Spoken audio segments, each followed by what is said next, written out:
Oh, okay. Now, the card on the bottom of the deck, probably not one you wanted to see today. This has to do with poverty mindset, being left out in the cold. Um, Sometimes in our difficult times, we're focused on our difficulty and we fail to see some of the beauty around us. Doesn't doesn't mean that we're not going through some real suffering, challenging times, difficult times. But we always want to be sure that just for our own purposes of self-care, if we are struggling with health issues or any of that kind of thing, that we take a moment to smell the flowers, so to speak, or to notice the beautiful things around us. Um, this can indicate too for some being left out in the cold, like getting cold shouldered by people, or again just kind of having a poverty mindset. So take it as it resonates. We will probably be circling back to this card because just on the face of the rest of the cards in here, it kind of doesn't. It looks like it doesn't even really fit in. So I do want to circle back, and we most likely will. But don't hold me to that. Sometimes I flake out. It is what it is. When you're in your crown chakra, sometimes you're not very well grounded, although I try.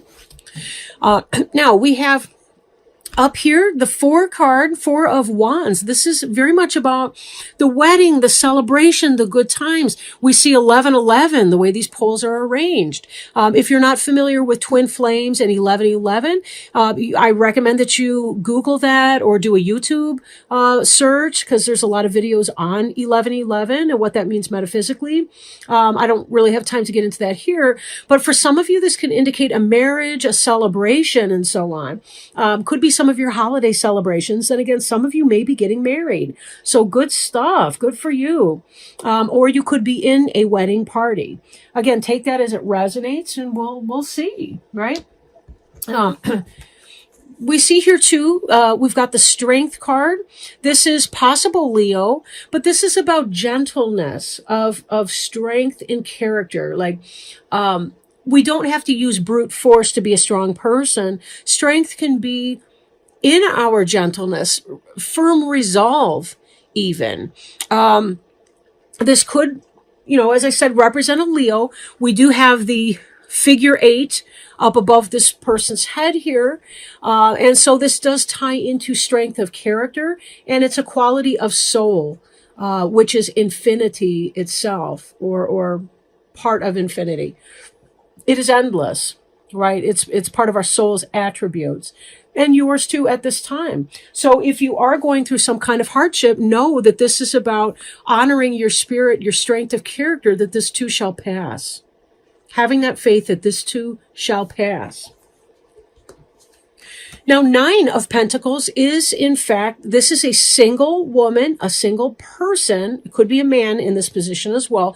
But this is a single person who is surrounded in a lush garden. This is someone who is prospering materially. And they do have what is going on in that sense. So again, if we look back at this card, it could be that there may be some place where you're being spurned or shunned in some way. It may be less of an actual material poverty, and maybe more that you're seeking your tribe, I guess, your friends, your companions, that are of a nature to you. People that are wiser minded, right? People that don't want to live in the fray, but that rise above that and put principle before selfish self-interest, I should say. But this is about you kind of finding your way. And yes, you're experiencing some really lovely environments. Your home is lovely. Whatever this wedding celebration, could be your own wedding, could be somebody else's celebration just this time of year. But this is speaking to a steadiness that you've been coming from. You've been in a good place on one hand, Now, this moon card can indicate deception. This could be a Pisces or a Pisces or a Cancer zodiac sign. I say Cancer because the moon is the planetary ruler of Cancer, although this card can be associated with either one. We see the crustacean right here, which brings us back to Cancer as well. But Pisces or Cancer, so a water energy. Now, this can be about wildness. This could be about lunar phases and cycles for you. 28-day 27 and a half, 28-day cycles. This can be about feminine intuition. This can be about mental health issues or problems. This could be about deception, deceitfulness, dishonesty. Okay? Could be any number of these things. Now, I do want to jump down here to this card, which is the Three of Swords. And the Three of Swords can be a third-party relationship. This can be about heart chakra wounding from the past or ongoing in the present. This could be about jealousy or emotional upsets. This could be about feeling heartburn, metaphorically speaking, or even physically, literally speaking. But this can have to do with a wounding in a relationship or just maybe a difficult family situation over the holidays, too. Because again, ultimately, we're looking at some really positive stuff in your recent past. And this card here seems like it may be more of it seems more of an environmental issue than it does a home life issue. I'm not really feeling like there's a reason for you to be jealous in your relationship.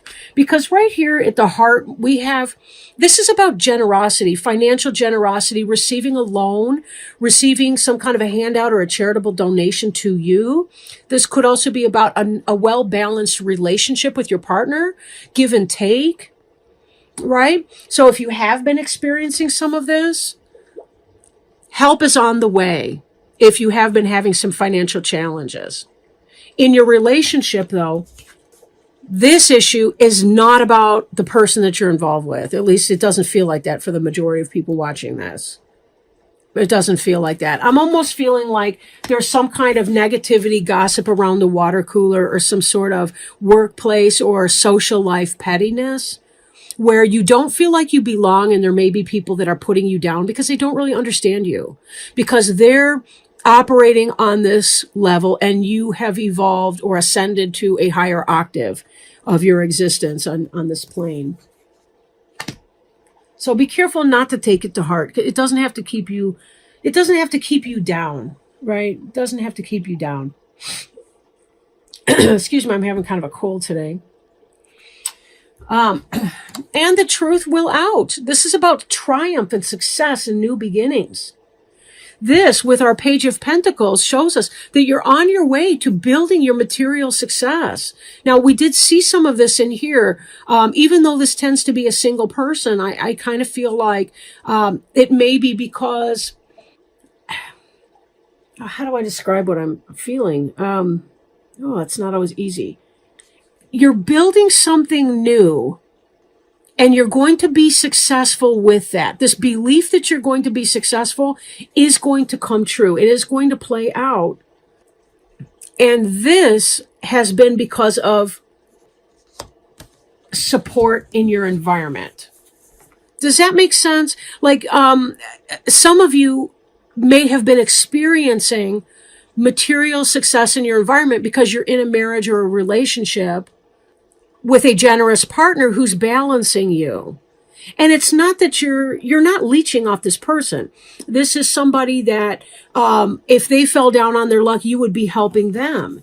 And you're gearing up to be in a place where you're going to be able to do that. Because this Page of Pentacles, although slow, moving energy, this is about the beginning of a new, financial pursuit. You're going to start making some coin. And then this reciprocation energy, you'll be seeing that monetarily and not just emotionally, physically with your partner. You're building something up that's very positive. Now, we have this High Priestess energy too. This High Priestess energy, again, she's kind of a single person. So even, and I don't mean that she's single. I just mean that she's not owned by a man. Like in the very classical tradition of the Vestal Virgins, of the temples, of ancient civilizations. It's not that they were virgins in the sense we think of that. It is more that they are not, they're not owned by a man, or they're not married or what have you. They're very much in their own personhood, but they're also very intuitive and very spiritual. This is a feminine archetype as well. This is kind of, Diana, the huntress, virgin goddess. This woman's less of a huntress, though, and more of the wise counsel you would seek at the temple in female form. More than a nun, she is a priestess. She's actually performing rites and ceremonies in her own right. Knowledge of the old traditions and ways, balance of the yin-yang, night and day type energies. Feminine, we have the pomegranate behind her, and we have a moon up here and at her feet as well. This is someone very connected with her spirituality and her intuition. So she's very much a part of that. And this may either inform her business decisions or relate to her business decisions. This is alternative healers starting out in their own business or practice. And having the sense of knowledge and this ability to get it going. Victory and success that is coming from divine help and source. Be sure that you're checking in. If this is you, be sure you're checking in with your internal.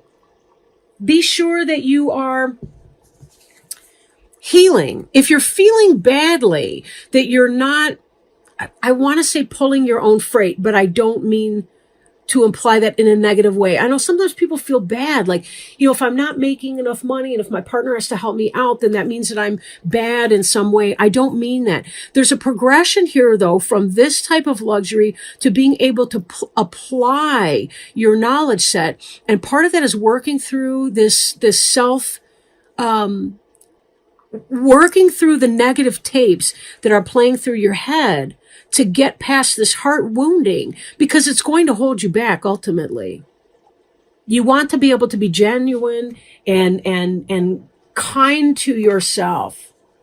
Never say anything to yourself that you would not want somebody else to say to your 4-year-old child, right? Seriously, don't say anything to yourself you would not want said to your 4-year-old child by somebody other than yourself.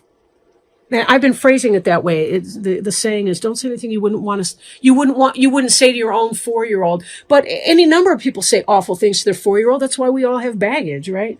So I guess the point I'm trying to make there is, if I can't say it to your 4-year-old, sure don't be saying it to you, right? Learn to self-care in that way. Check your expectations and beliefs about things, because that can get in your way as well. And this sense of deception or what have you with the moon, that could be you almost playing games on yourself and feeding into this heart thing. Because again, having an expectation that's not a realistic expectation given your situation is only going to hurt you in the long run. So now, we did get a jumper, so let me pull that out for you. I'm working with the Sacred Traveler Oracle cards here today, as well as the Rider-Waite Tarot. And this card is Navigating by the Stars. Follow your bliss. See, this is going to tie right back to the High Priestess in the Page of Pentacles. Trust your gut. Have faith that a higher power is directing your life. Believe. Allow your life decisions to be dictated by what opens your heart and by what brings you joy. Relax. Be patient. Follow your bliss. Your life is divinely guided. All is going according to a wonderful plan for your life. Be confident that all is well. The Sacred Traveler wants you to know, sometimes you can't see the road ahead, but when you become still, you can feel the right way to go. It's like navigating by the stars. You might not be able to see every detail of the path in your life, but when you trust the light of the stars, your silent spirit guardians, and the joy of your guiding North Star to navigate in the darkness, in the morning light, you find yourself at the right place and the right time. Again, this is about trusting in your intuition to lead you to that thing which will begin to grow your business and to create that sort of enterprise that you've been looking to do. You will have the truth, and that insight will be coming to you in the form of this Ace of Swords knowledge and wisdom. So be sure that you're checking in. Don't allow yourself to be deceived by the moon. Rather, recognize it for what it is. It's part of the mystery, the unknown mystery that occurs. And be sure that you're doing your grounding, your meditation, and your other exercises to keep you focused where you need to be focused. Let go of prejudicial thinking that you may be imposing on yourself based on expectations that may not be realistic in all situations at all times. With that in mind, Sagittarius, I wish you a very, very happy new year.